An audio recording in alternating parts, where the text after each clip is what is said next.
Praise the lord. నేటి దిన వాగ్దానము.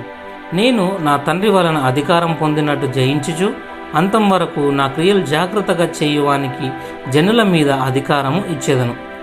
ప్రకటన గ్రంథము 2వ అధ్యాయము 26 మరియు 27.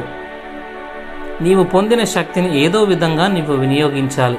నీవు ఇంట్లో ఉన్న కరెంట్ స్విచ్ను వినియోగించకపోతే బల్బు కానీ ట్యూబ్ కానీ ఉండడం వేస్టే. నీవు స్విచ్ వేస్తే శక్తి విడుదలవుతుంది. అదేవిధంగా మన జీవితాల్లో శక్తి పొందుటకు దేవుడు ఒక ఏర్పాటు చేశాడు. దేవుడు మనకు శక్తినిచ్చే స్థలాలను మన కొరకు సిద్ధపరిచాడు. దేవుని వాక్యంతో శక్తి లభిస్తుంది. ప్రార్థనలో శక్తి లభిస్తుంది. ప్రభు అయిన క్రీస్తు రక్తంలో గొప్ప శక్తి ఉంది. క్రీస్తు ప్రభుని రక్తము, క్రీస్తు ప్రభుని ఆత్మ కలిసి ప్రపంచంలో ఏది ఆపాలనేంత గొప్ప శక్తిని కలుగచేస్తాయి. ప్రార్థన.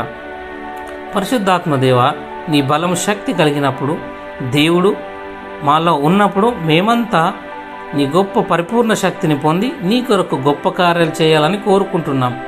దేవా, నీకు వందనములు.